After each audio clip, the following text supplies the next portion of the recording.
Donc, bienvenue à tous. On est ravis de vous accueillir aujourd'hui avec Jean-Michel. Aujourd'hui, on vous présente une sorte d'atelier qui est assez concret sur la connexion entre Silae et Power BI afin d'exploiter toutes les données sociales qui sont présentes dans Silae et de voir comment on peut construire un tableau de bord intéressant avec Power BI. Alors, on est très content d'accueillir Jean-Michel pour nous présenter ça. Eh bien, bonjour à tous et à toutes. J'imagine que tout le monde m'entend. Alors, pour me présenter en deux mots, moi j'ai une double vocation, si je puis dire. J'ai une partie de formateur, donc je fais partie de l'équipe de formateurs de Haddock pour la formation qui porte spécifiquement sur Power BI, et une autre partie de mon activité consiste à mettre en place des rapports, alors en direction soit d'entreprises, bien évidemment, mais également en direction de cabinets d'expertise comptable, ce qui m'a amené, je salue Clément, ce qui m'a amené par exemple à mettre en place un rapport à partir de l'application l'IA Client qui a pour vocation, pour certains qui le connaissent, de gérer les données internes du cabinet. Voilà, deux axes concernant mon activité qui tourne essentiellement, majoritairement autour de Power BI. Donc, effectivement, l'objectif, c'est de voir comment, à partir de données qui proviennent de la plateforme Silae, on peut construire un rapport Power BI qui, de fait, est lié à des données essentiellement de salaire. Donc, ce que je vous propose dans un premier temps, c'est de revoir. Alors, peut-être que certains ou certaines parmi vous ont une expérience, une habitude, une expertise autour de Power BI. Peut-être que c'est moins le cas pour d'autres. Donc, juste un petit rappel sur comment Power BI, une solution, un rapport Power BI s'articule autour de quels éléments, sur quels éléments il s'appuie pour construire un rapport. Donc, en ce qui nous concerne, aujourd'hui, en tout cas, en ce qui concerne Silae, nous partons d'export Excel. Je pourrais revenir, si vous avez des questions là-dessus, sur les autres connexions qui sont proposées par Silae. Mais aujourd'hui, c'est bien notre cas. Donc, de fait, nous partons de plusieurs feuilles Excel. Je reviendrai dans le détail concernant ce point. Ensuite, pour ceux qui découvrent à travers cette présentation Power BI, l'idée première, l'impératif premier, bien évidemment, c'est de pouvoir connecter cette ou ces feuilles Excel dans l'application Power BI Desktop, dont je rappelle que c'est une application que vous pouvez télécharger gratuitement sur votre poste de travail, Desktop. Et à partir de ce module, Power BI Desktop, vous allez pouvoir construire un rapport. Vous allez donc être à ce titre le concepteur du rapport.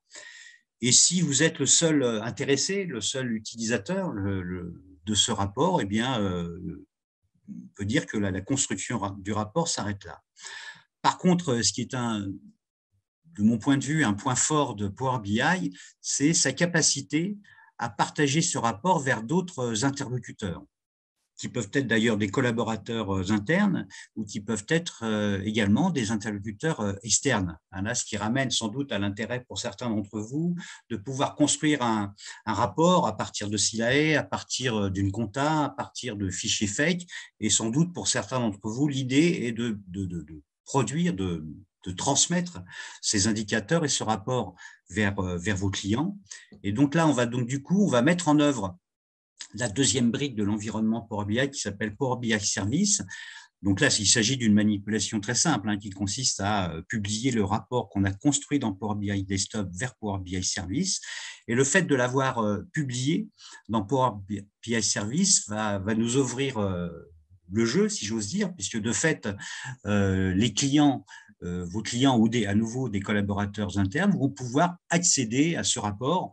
Alors, sans rentrer dans le détail, précisant évidemment qu'il y a plusieurs possibilités d'y accéder. Soit vous dites, voilà, l'interlocuteur qui accède à ce rapport va pouvoir uniquement consulter ce rapport, ou vous pouvez ouvrir le jeu en disant, non, cet interlocuteur pourra non seulement consulter, mais il pourra de lui-même, non pas modifier les principes de base du rapport, mais en tout cas pouvoir créer de nouveaux visuels, de nouveaux indicateurs.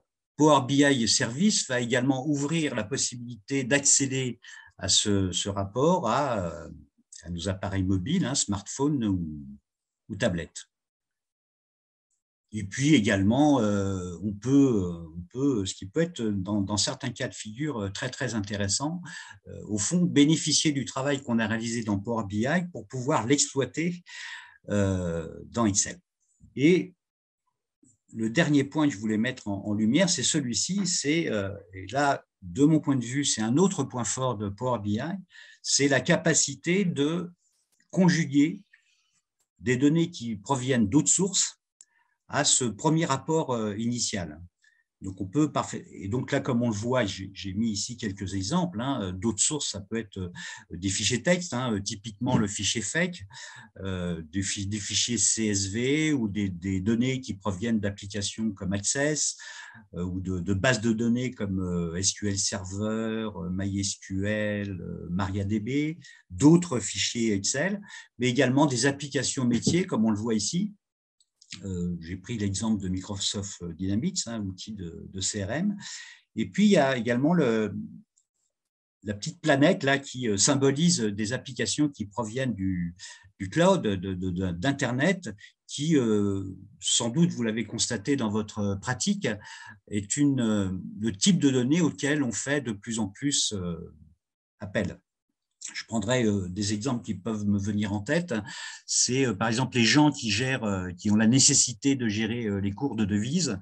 Eh bien, on va pouvoir aller se connecter au site internet qui va bien pour pouvoir récupérer les cours de devises jour par jour. Donc voilà, je voulais alors c'est sans doute une redite pour ceux qui connaissent Power BI, mais je voulais refaire ce point. Maintenant, ce que je vous propose, c'est de voir très concrètement à quoi peut ressembler un rapport qui est construit à partir de données SILAE. Donc, si je vais ici, là, j'imagine que tout le monde voit le rapport. Alors, ma façon de présenter la chose, je vous propose dans un premier temps de voir concrètement comment un rapport peut s'articuler, peut être construit. Et puis après, après, on ira voir un peu les coulisses et ce qu'il y a en arrière-cuisine, si je puis dire. Donc voilà une proposition de rapport. Alors, je dis bien une proposition de rapport parce qu'en vérité, en fonction des objectifs qu'on veut atteindre, des indicateurs qu'on veut voir apparaître, eh ben, on va construire les visuels qui nous conviennent. Et de fait, ce qu'il faut comprendre, c'est qu'on n'est pas limité au visuel que je vais vous présenter ici et qu'en fonction de vos besoins, vous pourriez avoir l'idée ou la nécessité de créer d'autres indicateurs. Donc ici, on voit les visuels qu'on a pensé pertinents à mettre en place. Alors, on est parti de l'idée, alors vous avez sans doute, parce que j'imagine qu'il y a beaucoup d'experts comptables parmi nous, vous avez sans doute dans votre clientèle des artisans, des commerçants qui ont peut-être un salarié ou deux, et là, dont on peut évidemment se poser la question de savoir s'il est bien pertinent, légitime de créer un rapport SILAE. Donc, on est parti de l'idée on partait d'un cas de figure d'un groupe, et de fait, il y avait plusieurs entités qui étaient destinées à être analysées. C'est ce qu'on voit ici. Notre cas de figure, c'est de dire on va partir d'une société qui a plusieurs filiales et donc plusieurs dossiers de paie SILAE à traiter. Ce premier écran qu'on voit ici, qui s'appelle Accueil, dans sa vocation, c'est de dire, voilà, le premier écran que je vois, je n'ai pas la nécessité, je n'ai pas le besoin de rentrer dans le détail du détail.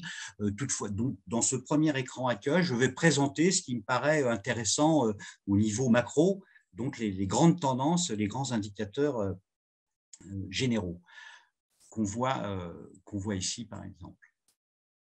Donc, on a pensé qu'il était intéressant dans ce premier écran d'accueil, de pouvoir toutefois, comme on le voit ici, je vais terminer ici, de pouvoir sélectionner là où les sociétés pour lesquelles on souhaitait je vais voir. Oui. Je ne sais pas si c'était une question ou donc je poursuis. Ouais, je pense, Jean-Michel, c'est quelqu'un qui n'avait pas désactivé son micro que je viens de désactiver. Ok, ça marche. Pour te dire, Donc, Jean-Michel, on a pas mal de questions aussi. Je ne sais pas si tu arrives à les voir sur alors, je vois autour qu'il de y a la. 16 discussions, oui, tout à Ouais, fait. voilà, non, on discute en parallèle avec tout le monde là. Et comme ça, moi, je vais faire le médiateur et puis je vais te poser les questions aussi petit à petit. D'accord, on Puis peut. on a eu beaucoup de questions autour de l'accès aux données. Donc, si tu pourras bien nous prendre le temps de nous montrer en fait comment tu as accédé aux données et des questions aussi sur l'API de Silay, Oui. de voir comment, voilà, comment fonctionne l'accessibilité à l'API, Hmm. quels sont les délais, est-ce qu'il y a des enjeux de facturation, enfin voilà, si tu pourras nous parler un peu de ces éléments après, une fois que tu auras présenté globalement le rapport. Ok, c'était mon idée hein, par rapport. Alors j'entends la question. Mon idée, c'était de, si vous le voulez bien, hein, c'était de présenter le rapport dans ses grandes lignes. Et puis, comme je vous l'indiquais, c'était après de voir un peu dans l'arrière-cuisine et voir. Et l'arrière-cuisine, c'est concrètement quoi? C'est entre autres se dire, mais alors comment ce rapport là que j'ai sous les yeux, d'où il vient? Comment je me suis connecté et quelle est sa source de données? Donc, si vous Bah, voulez c'est bien, je parfait. continue, si ça vous va, je continue la présentation de ce rapport et bien évidemment, je reviendrai sur ce qui peut se passer, sur ce qui se passe en amont. Donc, je poursuis là sur ce rapport d'accueil. Donc, j'ai situé 2022. Donc, de fait, il me présente des indicateurs 2022 et il nous a semblé intéressant que automatiquement, mécaniquement, il nous présente ces mêmes indicateurs pour l'année N-1. Ensuite, toujours cet écran d'accueil, il nous est apparu intéressant d'avoir ici d'avoir un graphique de synthèse hein, qui nous permet à la fois de voir dans le même graphique le coût global, hein, donc le salaire chargé, et puis l'effectif. Et puis ici, sur celui-ci, les absences. Donc voilà dans l'idée première qui nous a paru intéressante de présenter dans le cadre d'une page d'accueil. Ensuite, évidemment, on va être amené au fur et à mesure des onglets qui nous sont proposés ici. Là, l'idée, c'est d'avoir une vue sur la société. Donc, qu'est-il rajouté à la page précédente?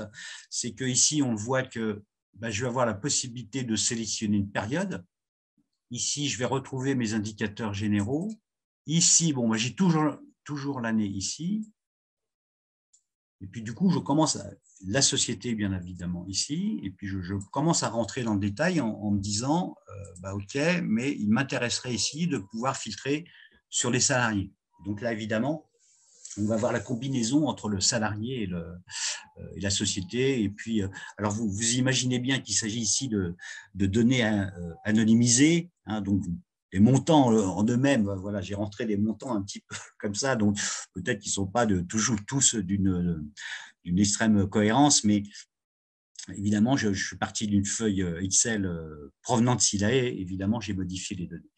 Donc, on retrouve ici la combinaison entre le nom du salarié et sa société. Et puis, volontairement, ici, j'ai créé un salarié qui était, comment dit-on, multi-employeur et qui pouvait être présent dans les deux sociétés. L'idée étant de se dire, il m'intéresse d'avoir le salaire de Jérôme en agrégeant à la fois le salaire qu'il peut percevoir, le salaire plus les charges, bien évidemment, qu'il peut percevoir dans la société 1 et dans la société 2. Donc, si je poursuis ici, là, je vais rentrer en plus dans le détail, puisqu'on voit ici, j'ai toujours la notion d'année, de salarié, de société, la possibilité ici de sélectionner une ou plusieurs périodes. Ici, là, c'est le coût global. Donc là, c'est un premier graphique. En vérité, là, l'idée, c'est de dire, voilà, le plus haut salaire, du plus haut salaire, du salaire le plus important au salaire le moins important, hein, toujours en fonction des filtres. Là, je suis sur 2022. Et puis ici, j'ai un tableau qui me présente les indicateurs par salarié, avec ceux qui nous a paru à nouveau pertinents de faire apparaître. Ici, on a l'idée de coût global, c'est-à-dire que là, concrètement, Marion, elle représente, en prenant en compte son coût global, représente 9% de la totalité du coût global de la société, en l'occurrence des deux sociétés, là, puisqu'on n'a pas fait de sélection sur la société 1, société 2. Là, on a un commentaire qui nous dit, si tu cliques sur la ligne du salarié, peu importe, hein, ici, si tu fais clic droit et tu vas là, là, pour le coup, en fonction du salarié que tu as sélectionné. Là, tu vas rentrer dans le détail du détail de Jérôme, Société 2 pour l'année 2022. Le détail, c'est les rubriques, les rubriques de brut ici, les rubriques de cotise ici, et puis les autres rubriques qui ne sont pas dans les premières catégories. Donc, il y a l'idée ici de partir d'un tableau de synthèse des salariés et de pouvoir accéder, voilà, c'est un a priori de navigation, en faisant clic droit, d'accéder aux détails du salarié sélectionné. Si je poursuis ici, là, je vais plutôt me focaliser sur les rubriques. Là, c'est une matrice, donc avec un tableau qui établit la répartition mois par mois, avec toujours les mêmes filtres qu'on va retrouver pour chaque page de la société, de l'année considérée ou d'un mois, d'un trimestre, d'un semestre qui m'intéresse d'analyser. Alors, simulation paye, alors là, j'avais présenté ça à l'un de vos confrères, pour ceux qui sont experts comptables ici, qui me disaient, oui, mais on a des outils de simulation de paye particulièrement précis qui nous permettent de fait de simuler un bulletin de paye.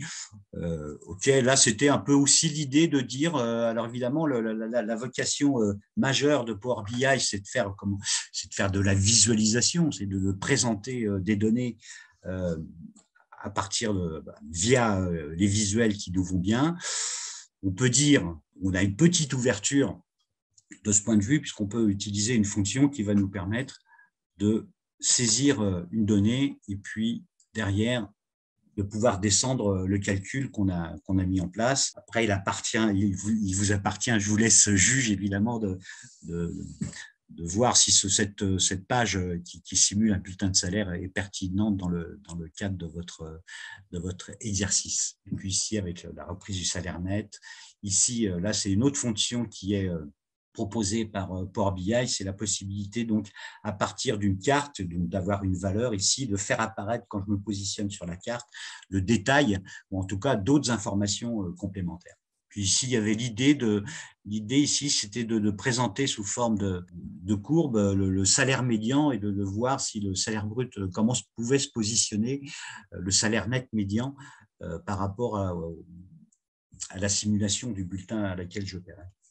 Alors, l'analyse du net à payer ici, c'est l'idée de dire, tiens, à partir des données dont je dispose, toujours avec ces mêmes filtres ici, quels sont les nets à payer qui sont au-dessus de 20 000, par exemple. Voilà. L'idée ici, alors sur le net à payer, on pourrait se poser la question que je vous laisse aborder, la question de se dire, bon, sur le net à payer, oui, ça peut être intéressant, mais évidemment, de fait, rien n'interdit de se dire, je peux aussi vouloir avoir ce genre d'interrogation sur d'autres constantes, sur d'autres valeurs qui peuvent être le brut ou le coût global. Évidemment, la possibilité ici de sélectionner par mois. Alors moi, ce qui est une pratique que j'exerce à chaque fois, c'est à chaque fois quand je crée un rapport, je crée un onglet audit, donc sans vouloir être trop prétentieux dans les termes. Mon idée est de mettre comme ça quelques visuels qui me permettent d'identifier la dimension de mes données en vérité. Donc là, j'ai fait un espace audit très simple. Celui-ci, comme on le comprend tout de suite ici, qui me permet de voir très rapidement, mois par mois, le nombre de bulletins que j'ai réalisés, toujours avec les mêmes filtres, par salarié et par mois. Là, en fonction des données que j'exploite, donc là, je vois tout de suite que j'ai des données qui du 31 janvier 2021 au 31/12/2022, c'est-à-dire que clairement, les données que j'exploite, j'ai 2 ans de paye. Et puis ici, alors ça c'est alors quelque chose qui m'a été beaucoup demandé, c'est les jours fériés. En France notamment. Alors, je ne sais pas, d'ailleurs, je vous le soumets, je ne sais pas si c'est d'une utilité majeure, avec lequel, évidemment, l'idée derrière est d'avoir le calcul automatique des jours fériés, notamment, alors ça doit être le lundi de Pâques, qui n'est jamais le même. Le 1er janvier, c'est assez simple. Le lundi de Pâques ou le jeudi de l'Ascension, par exemple, qui peut changer en fonction d'un calcul assez subtil d'ailleurs. Donc là, l'idée, c'est de demander au système de calculer automatiquement les jours fériés. Donc là, ce qu'on a vu, les onglets qu'on a vus jusqu'à présent, ce sont des données qui proviennent des feuilles Excel qu'on a intégrées. Puis il y a eu l'idée aussi de se dire, mais il y a des données réglementaires qui pourraient m'intéresser d'avoir dans le cadre de ce rapport. Et l'idée, là, ça a été de se dire, d'aller voir s'il n'y avait pas des sites, une source web. Hein, ça nous ramène au premier PowerPoint que je vous indiquais. À nouveau, de plus en plus, hein, c'est une tendance marquante, de plus en plus les rapports de business, de BI d'ailleurs, hein, et les rapports de Power BI en particulier, font appel à des données qu'on va aller chercher sur le site web. Donc on a évoqué, enfin j'ai entendu le mot API, donc il y a bien l'idée là derrière d'aller chercher des données, et donc on est allé chercher sur le site qui va bien, on est allé récupérer toutes les données qui relèvent des taux de cotisation, hein, comme vous le voyez ici. Évidemment, un des intérêts majeurs d'utiliser cette méthode, c'est bien de se dire, quand je vais actualiser, quand je vais rafraîchir particulièrement cette source de données, il va aller chercher sur le site et puis je vais bien récupérer les données actualisées. Et donc, en aucune façon, ce tableau, par exemple, sur cette page, n'est alimenté par une saisie manuelle, bien sûr. Je reviens là-dessus pour porter votre attention sur une autre application possible. On s'est connecté, là, il y a une connexion sur les conventions collectives. Et l'idée est de se dire, tiens, à partir du numéro SIRET de la société concernée, hop, il va aller chercher la convention collective. Et là, si je fais ça, si je clique sur le lien, il va m'emmener directement sur la convention collective. Là, ça me permet de mettre en lumière l'idée de se dire, évidemment, je peux aller chercher des informations qui proviennent d'une source extérieure, d'une source web ou d'une API, mais j'ai aussi, à partir d'un rapport Power BI, la possibilité d'aller sélectionner, comme on le voit ici, une page web. Donc voilà, dans les grandes lignes, le rapport qu'on a pensé intéressant. Hein, je vous laisse juge. Ce qu'il y a sur ce point spécifique, après on ira voir l'arrière-cuisine, bien évidemment. Sur ce point spécifique, est-ce qu'il y a des questions là-dessus? Alors, je vois en termes de questions. Donc, est-ce que l'agrégation de données est limitée en nombre de sociétés? Par exemple, est-ce qu'on pourrait envisager d'utiliser l'exportation Silae et Power BI pour suivre la production au niveau du cabinet, de bulletins, des entrées-sorties, etc. Donc ça, c'est une question pour toi, Jean-Michel. Alors, si j'ai bien compris la question est, est-ce qu'on est limité en nombre de sociétés? C'est bien ça la question? Oui. Oui, non, du tout, du tout. Du tout. Ce que va faire, quand on va aller dans l'arrière-cuisine, on va y aller d'ailleurs, je vais y aller tout de suite. Alors, donc, il y a ce rapport ici. D'où proviennent des données, hein, c'est la question. Enfin, c'est une question. On a l'autre question de Mathieu aussi qui nous demande quel fichier de Silae est utilisé. Donc, du coup, je pense que voilà, Voilà, comme là, manifestement, il y a un gros intérêt sur cette partie de la question. On va y aller directement. Alors, par rapport à Silae, alors comme beaucoup d'applications, bien évidemment, on peut avoir plusieurs méthodes de connexion possibles. Alors, comme dans tout logiciel, on peut évidemment faire des exports, ce qui est notre cas ici. Maintenant, pour répondre tout de suite, ou pour apporter un début de réponse concernant les API. Alors, moi, j'ai pris contact avec nos amis de Silae. J'ai eu contact avec il y a manifestement chez Silae une personne qui est dédiée aux questions d'API. Donc, j'ai eu en contact. Il m'a été envoyé d'ailleurs la documentation API qui est particulièrement bien faite, hein, qui est très riche. Et pour dire les choses clairement, pour que je puisse construire un rapport à partir des API. Hein. Là, je fais un appel, Louis. Il faut, l'interlocuteur de Silae me dit, il faut absolument que vous passiez par un cabinet d'expertise comptable. Donc, j'ai sollicité un de mes cabinets d'expertise comptable que je connais particulièrement bien. Donc, j'ai sollicité pour qu'il puisse lui-même prendre contact avec Silae pour vous dire clairement les choses. Hein. À ce jour, je n'ai pas eu de retour.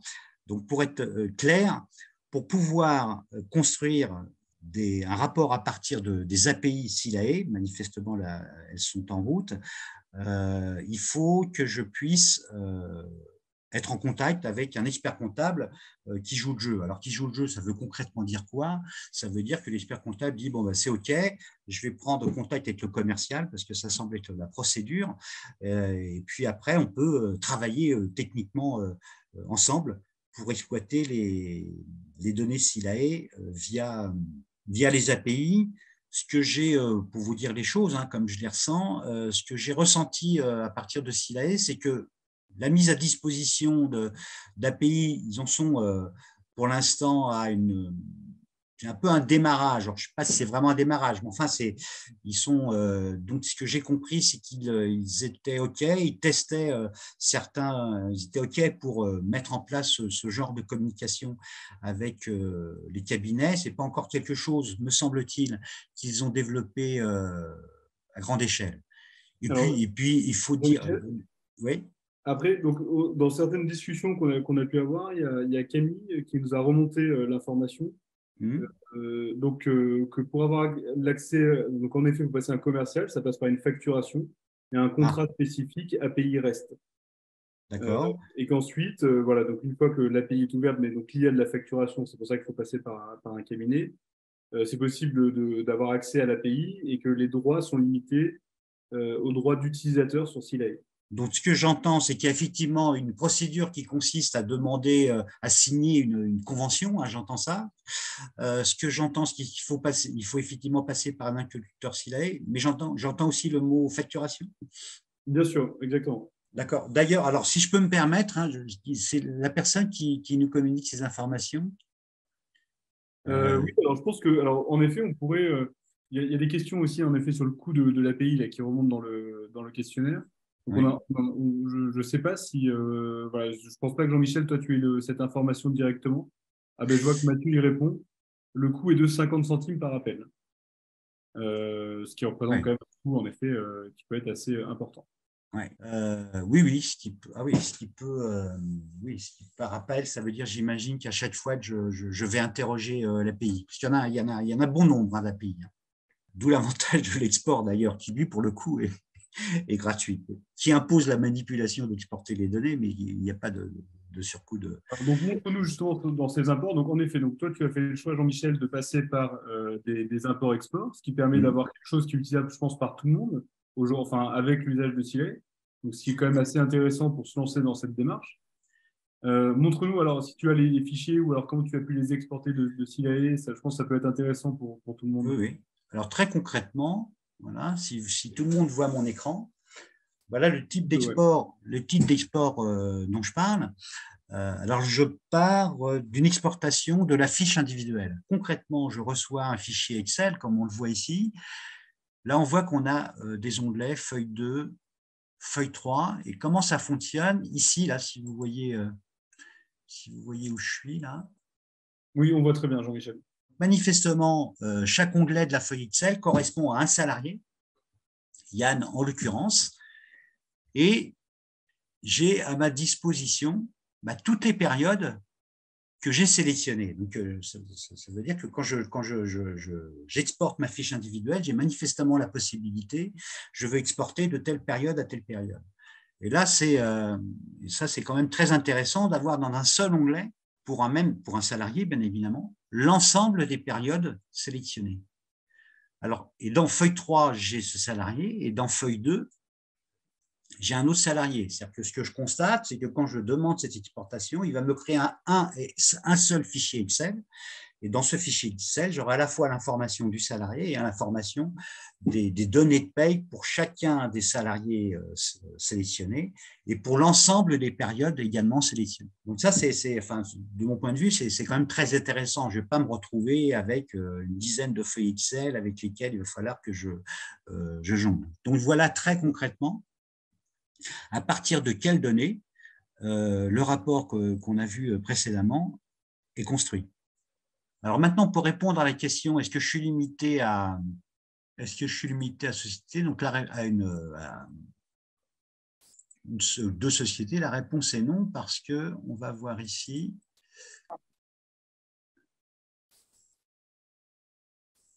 Le rapport que vous venez de voir, il est construit à partir de ces fiches individuelles ici.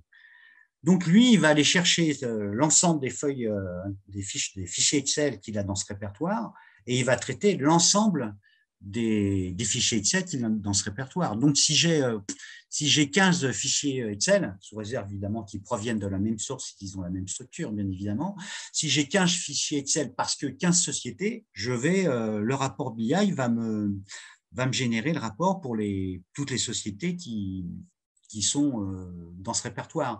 D'ailleurs, par convention, comme on le voit ici, ça c'est une convention qu'on se donne, hein, qui est simple, on se dit, le fichier, comment j'appelle le fichier Excel? Je vais garder fiche individuelle et je vais mettre un underscore ici et je vais dire ça, c'est la fiche, ce sont les fiches individuelles de la société 1, la société 2, et vous voyez, si on fait ça, et si je fais ça, et si je fais ça,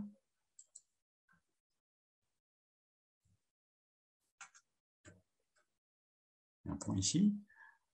Là, concrètement, mon rapport, il va être construit prenant en compte la possibilité d'analyser les 3 sociétés. Donc, la seule, c'est pas une contrainte, hein, en vérité, la seule convention qu'on se donne, c'est se dire, pour identifier d'où provient, parce que dans ma feuille Excel elle-même, je n'ai pas le nom de la société. Donc, la petite astuce, entre guillemets, c'est de se dire, bon, c'est pas OK, ça, je vais préciser la société dont il s'agit après l'underscore. Et Power BI va être en capacité de se dire, ah bah OK, où est-ce que je trouve le nom de la société? Concrètement, c'est après l'underscore et avant le point XLS. Donc, pas de limite au nombre de sociétés, aucune. À part là, donc on avait une réflexion de Lionel qui parlait en fait du temps en fait de générer l'ensemble de ces exports pour avoir toutes les informations ensuite disponibles dans Power BI.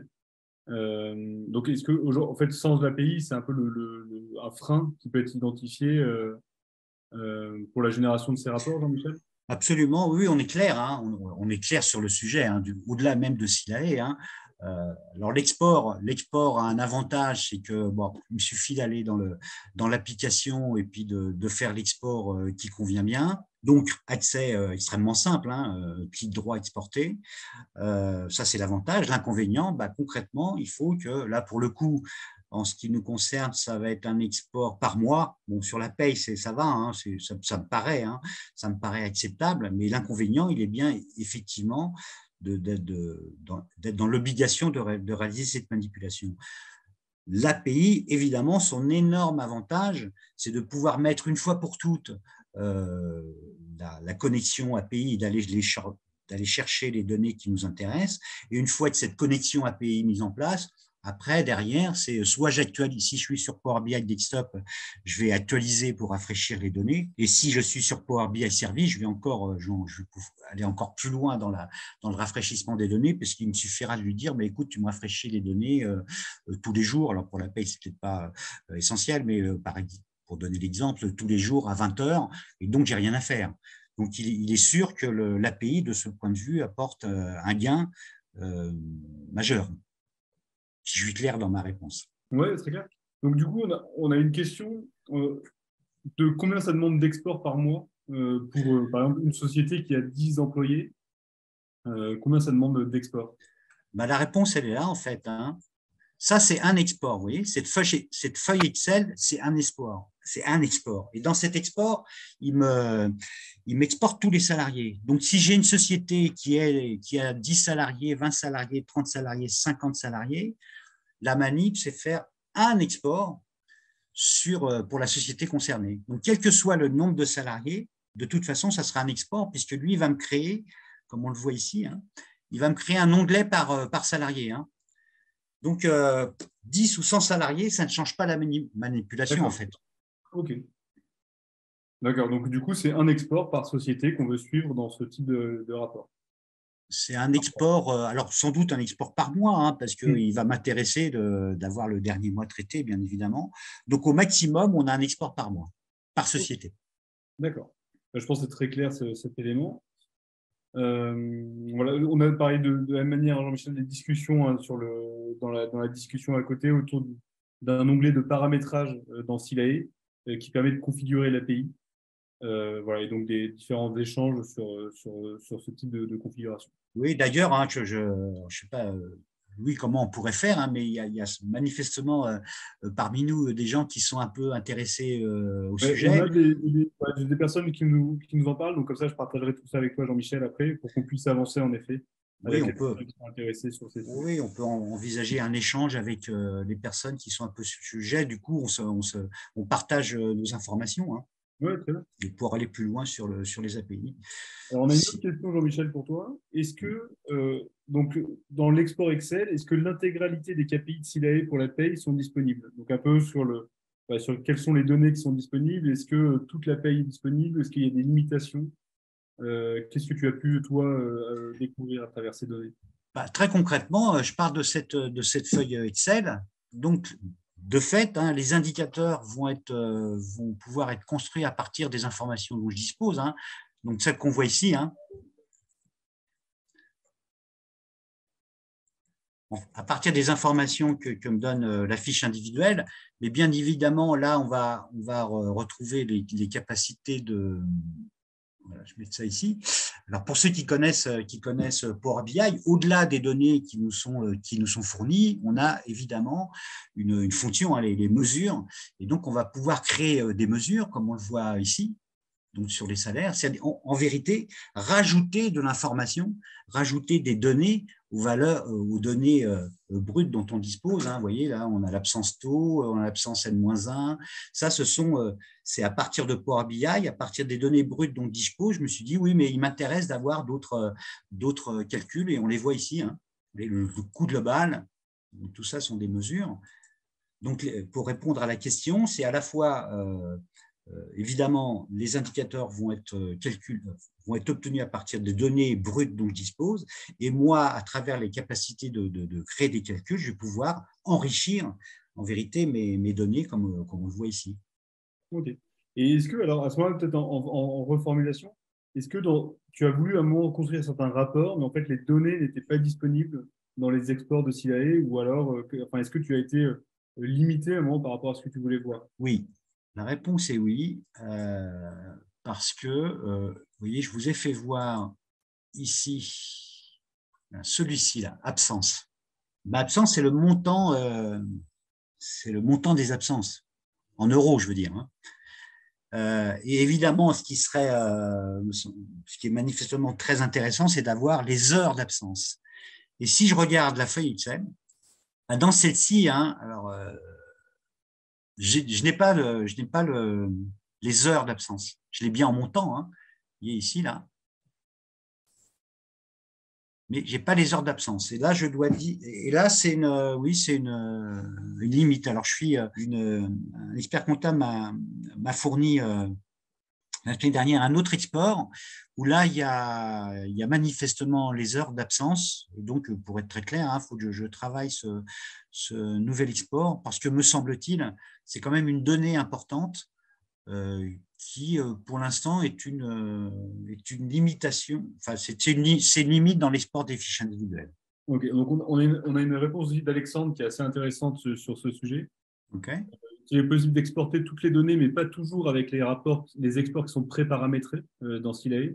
Mais Mm-hmm. en effet, il y a une fonctionnalité de SILAE qui permet de créer des rapports personnalisés et donc de les exporter par la suite. Donc de créer des différentes tables. Alors je pense que c'est une fonctionnalité un peu plus avancée qui doit nécessiter de connaître un peu la structure des données ou de voir quel type d'indicateur on va avoir. En tout cas, qui doit pouvoir permettre dans un seul export d'aller les personnaliser et donc de récupérer potentiellement des informations supplémentaires. Oui, oui, je comprends. C'est souvent, oui, c'est ce qui peut exister dans certaines applications où on a ce qu'on appelle, alors parfois c'est appelé générateur d'état ou générateur de requêtes, qui permet à l'utilisateur de construire ses propres exports en disant je prends tel champ, je prends tel champ. Donc merci. C'est Vincent, non? C'est ça? C'est Alexandre voilà, qui précise qu'il y a du code à faire pour ces exports. Ah, Et il y a un peu de code. dans les, en fait, en tout cas en termes de méthodologie d'export des données, peut-être une solution qui peut être intermédiaire et qui peut être assez intéressante entre l'API, qui peut avoir un coût peut-être important, et des exports qui sont pré-paramétrés. Je pense que potentiellement dans ces rapports voilà, personnalisables, à mon avis, il y a moyen d'aller faire des choses assez intéressantes avec Silay. Ok, oui, oui, enfin, je pense voir oui, de quoi on parle. À nouveau, c'est la possibilité de construire ses propres états dans l'application. donc preneur. Pour ceux qui connaissent Power BI et donc forcément qui connaissent Power Query, donc pour aller un peu pour rentrer encore plus dans l'arrière-cuisine. Donc tout le rapport qu'on a construit ici, évidemment, est construit à partir de requêtes, les requêtes qui consistent à aller se connecter aux feuilles Excel. C'est ce qu'on va retrouver ici. On va avoir une table date, donc là je ne vais pas rentrer dans la technique, mais donc évidemment la nécessité absolue d'avoir une table date quand on a un rapport. Et puis ici, on va avoir les informations, si vous avez ça en mémoire, du rapport de la page qui nous présentait les cotisations URSSAF, par exemple. Si je vais voir la source ici, voilà, ça vient de là. Sur la convention collective, ça doit être là. Sur quel site je suis allé pour aller récupérer la convention collective? C'est celui-ci. Voilà, à la fois, donc, pour vous montrer la possibilité de construire un rapport, à la fois à partir de données qui sont les vôtres, et puis de venir enrichir ce rapport avec des données externes. Est-ce que tu peux nous montrer, Jean-Michel, peut-être sur les données, sur les fichiers justement de Silae, quels sont le type de traitement que tu as fait avec Power Query pour extraire les informations? On est parti de là. Donc là, pour ceux à nouveau, pour ceux qui connaissent le sujet, donc à partir de Power Query, on a la possibilité étape par étape de manipuler, de préparer, de travailler les données. Donc là, on retrouve bien. Donc là, on est au début du traitement de nos fiches. Et là, il nous dit, OK, j'ai repéré que dans le répertoire, puisque j'ai sélectionné un répertoire, donc j'ai repéré qu'il y avait ces 3 fichiers-là. Et après, derrière, il y a tout un ensemble d'étapes qui sont réalisées pour arriver au bout du compte ici. Là, je vais très vite, je ne vais pas vous… Mais donc, en fait, c'est ça le gros intérêt, un des gros intérêts de Power BI et plus particulièrement Power Query, c'est partir de données brutes, de travailler ces données pour arriver en finale à une requête qui est exploitable. Et donc là, je vais retrouver toutes mes données qui viennent de l'ensemble de mes 3 fichiers Excel, puisque mon idée, c'est bien de dire, je pars de 3 fichiers Excel, mais comme je veux pouvoir consulter indifféremment la société 1, la société 2, la société 3, mon idée est bien de dire, je vais mettre dans une seule requête, la requête, c'est ce qu'on voit ici, je vais mettre dans une seule requête, je vais agréger dans une seule requête mes 3 fichiers. Donc, je vais travailler qu'une seule requête, je ne vais pas travailler sur 3 fichiers. Et cette façon de construire le rapport va me permettre, comme on l'a vu dans le rapport, de pouvoir interroger indifféremment les sociétés. Et les sociétés, et les salariés, et la période, et les rubriques. Et là, je fais, là, il y a nécessité de faire ça. Ouais. Vous voyez, si je vais sur ma feuille Excel, mon salarié, il se balade ici. Donc, quand je récupère la feuille Excel, là, je rentre un peu dans la technique, mais quand je récupère la feuille Excel, en vérité, je récupère feuille 3. Mais feuille 3, ça ne me parle pas. Donc, il a bien fallu lui dire, feuille 3, ça correspond à l'information que tu as ici. Donc là, il y a un lien entre la feuille, le nom de la feuille, de l'onglet, et là, on va récupérer. La feuille 3, c'est Jérôme. C'est Jérôme. OK. Pour toute cette présentation, je pense que ça montre vraiment concrètement comment on peut utiliser ces données et puis on rentre vraiment dans cette manière de se connecter aux données et le type de rapport. Donc, je trouve que c'est vraiment très parlant et assez voilà, et très intéressant. Je trouve que c'est très intéressant aussi de voir voilà, tous les échanges qu'il y a pu avoir entre les différentes personnes qui ont avancé déjà sur ces sujets par ailleurs. Et voilà, donc je trouve que ça faudrait qu'on trouve voilà, une possibilité voilà, pour toutes les personnes qui veulent continuer à échanger sur ces sujets et puis continuer aussi à échanger avec toi, Jean-Michel, voilà, de créer cette zone d'échange parce que je pense qu'il y a beaucoup de valeur aussi dans voilà, dans ces échanges. Tu veux dire encore quelque chose, Jean-Michel, ou alors je peux présenter aussi un petit peu Adoc Learning et puis comment on travaille aussi ensemble avec toi, Jean-Michel? Ouais, juste une minute là pour manifestement, il y a des personnes qui ont un peu creusé le sujet sur les API ou sur les sports. Moi, si tu veux bien, Louis, hein, on pourrait organiser un échange pour se focaliser plus spécifiquement là-dessus et peut-être, alors j'ai pas retenu le prénom, c'est Mathieu, non? C'était pas Mathieu Il y a plusieurs personnes qui sont assez plusieurs avancées sur personnes. le sujet. Donc, Voilà, exactement, mais je te listerai toutes ces personnes avec voilà, Alexandre, voilà, Camille qui a l'air d'être aussi de connaître beaucoup de choses. Donc voilà, on pourra échanger sur ces sujets. donc oui, moi je suis très ouvert à ce qu'on puisse échanger là-dessus. J'avais une question aussi sur est-ce qu'il est possible d'avoir le fichier Power BI, Jean-Michel? Alors, je pense pas que ça soit quelque chose enfin, que tu partages complètement parce que ça représente quand même beaucoup de travail. Oui, alors ce que je peux proposer, c'est ce que je peux adresser le lien voilà, en fait, c'est quoi? Ça, c'est la traduction web du rapport qu'on vient de voir, hein, avec les possibilités de sélection. Ça, il y a pas de souci là-dessus, hein.